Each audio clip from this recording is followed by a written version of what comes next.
The name Lyle finds its roots in the Norman surname Lile, meaning of the island.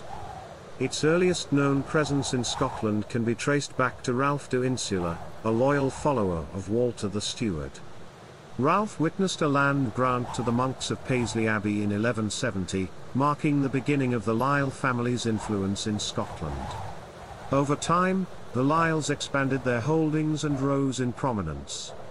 William de Lille appeared as a witness to a charter involving lands of Paisley Abbey between 1222 and 1233.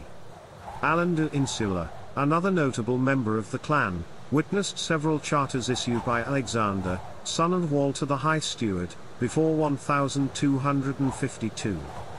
During the reign of Edward I of England, two prominent Lyle figures, John de Lille of Berwickshire and Richard de Lile of Edinburgh, pledged their allegiance to the English king, and are recorded on the Ragman Roll of 1296.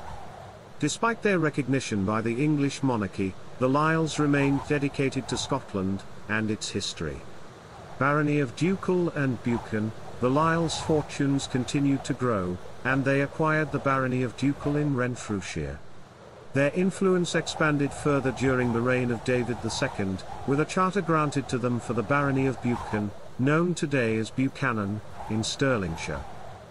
The Lyles' stature reached new heights when Sir Robert Lyle was elevated to the peerage as Lord Lyle by James II. This title conferred immense prestige upon the clan. The second Lord Lyle even served as an ambassador to England in 1472, showcasing their diplomatic prowess. The history of Clan Lyle is not without its share of intrigue. The second Lord Lyle was part of a group of noblemen who conspired against James III, culminating in the king's murder at Suckyburn in June 1488. However, Lord Lyle, reputedly horrified by the act, joined forces with the Earl of Lennox and other nobles to avenge the king's death. Though initially forfeited, Lord Lyle regained his estates shortly thereafter. Another branch of the Lyle family emerged, displaying their valor on the battlefield. Notably, Hercules Lyle fought during the Jacobite Rising of 1745 and tragically fell at the Battle of Falkirk in 1746. This branch also acquired the lands of Gardyne in Angus, maintaining their ancestral heritage well into the 20th century.